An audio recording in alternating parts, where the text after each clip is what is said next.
Assalamualaikum warahmatullahi wabarakatuh. Ikhwani rahimakumullah.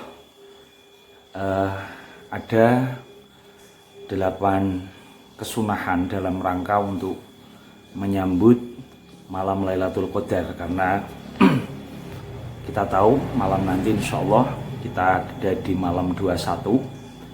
Kami akan membahas kitab judulnya Lailatul Qadar, salah satu karya dari Al-Habib Muhammad bin Alawi Al-Idrus. Jadi kitabnya judulnya Lailatul Qadar, Fadluha wa Alamatuha wa ma yustahabbu fi'luhu fiha. Tepatnya di halaman halaman 25 sampai halaman 28. Di sini ada 8 kesunahan. Artinya sunnah itu menurut pandangan fikih kan sesuatu yang kalau kita lakukan mendapatkan pahala, kalau tidak kita lakukan ya no problem, tidak ada sanksi dosa dari Allah Subhanahu wa taala.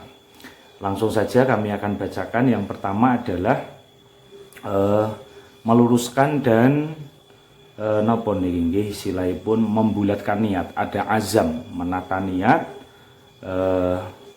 ala qiyami lailiha imanan wahtisaban, niat kita untuk bangun di malam harinya tapi yang disertai dengan imanan wahtisaban, yaitu iman dan dalam rangka untuk mencari pahala dan ridhonya Allah Subhanahu wa taala. Ini berdasar dari hadis Rasulullah Shallallahu alaihi wasallam, maqama lailatul qadri imanan wahtisaban ghufira lahu ma taqaddama min danbihi wa ma ta'akhkhara. Barang siapa yang bangun di malam Lailatul Qadar dalam rangka untuk ibadah yang disertai dengan keimanan dan mencari pahala serta ridhonya Allah Subhanahu wa taala, maka dosa-dosa yang lalu dan yang akan datang ini akan diberi maghfirah, ampunan dari Allah Subhanahu wa taala. Amin ya rabbal alamin.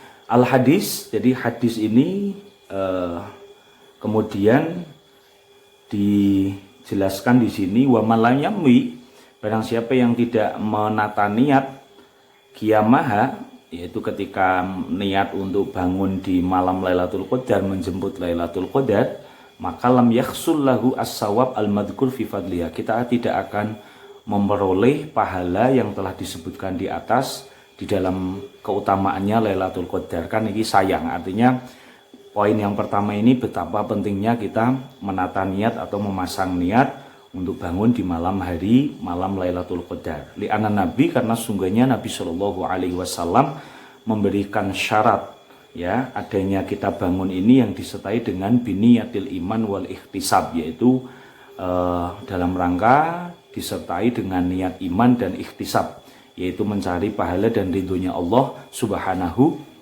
wa taala.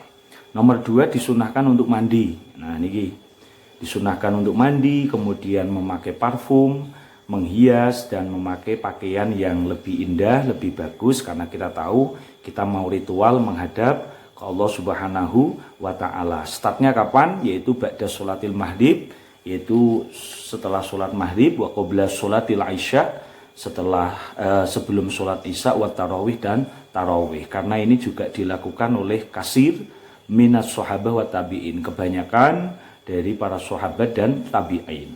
Nomor 3, yaitu disunahkan di malam Lailatul Qadar dalam rangka menjemputnya ini kita tidak terlalu banyak mengonsumsi makanan dan minum indal iftar. Ketika berbuka ini, dari start berbuka kita dianjurkan untuk tidak banyak makan dan minum.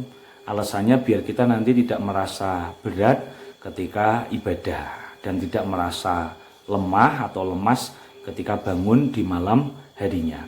Nomor 4, ikhwani rahimakumullah, yaitu kita juga disunahkan untuk nopo istilahipun memperbanyak, yaitu memperbanyak membaca minad du'a wa tadurru wa tulabil afwi wal afiyah wal mu'afah daimah fid din wa dunya wal akhirah, yaitu dianjurkan untuk tadarru, memperbanyak doa, zikir. Terlebih kita dianjurkan untuk minta keselamatan, baik yang berhubungan dengan agama, dunia, dan akhirat. Yang nomor 5, kita juga disunahkan untuk membangunkan keluarga kita, ya, saudara-saudara kita. Karena ini mengacu dari hadis Rasulullah bahwa ketika malam Lailatul Qadar Rasulullah juga membangunkan keluarganya. Yang nomor 6, ikhwani rahimakumullah, yaitu disunahkan untuk al-muhafadzah ala sholatil maghrib wal isya wal fajr fi jamaah. Paling boten kita berupaya untuk menjaga sholat maghrib, isya dan sholat subuh secara berjamaah. Nomor 7, yaitu disunahkan untuk memperbanyak membaca Al-Quran. Kalau kita memang karena terbentur dengan aktivitas, ya paling boten kita nyuri setat membaca, mengamalkan bacaan-bacaan surat Al-Quran yang di situ banyak fadilah keutamaannya, semisal membaca surat Al-Ikhlas, membaca surat Al-Kafirun, yang di situ ayat kursi, ya, yang di situ pahalanya luar biasa. Seperti surat Al-Ikhlas seperti membaca sepertiganya Al-Quran, membaca Al-Kafirun seperti membaca seperempatnya Al-Quran, dan seterusnya.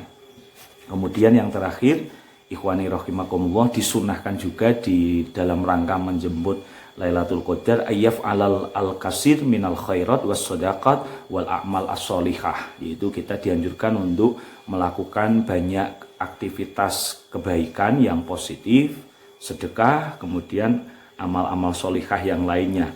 Ini bersumber dari data hadis Rasulullah Shallallahu Alaihi Wasallam, yaitu al-amal fi Lailatul Qadar was sadaqah was solah was zakah afdal min alfi syahr, bahwa amal aktivitas kebaikan di Lailatul Qadar, sedekah, kemudian sholat, ya sholat sunnah, kemudian zakat, ini lebih utama dibanding 1000 bulan. Niki para sedulur ikhwani rahimakumullah, 8 poin kesunahan dalam rangka untuk menjemput Lailatul Qadar. Semoga kita bisa mengamalkan dan diberi anugerah oleh Allah untuk bisa berjumpa, dipertemukan dengan Lailatul Qadar. Amin ya rabbal alamin. Wassalamualaikum warahmatullahi wabarakatuh.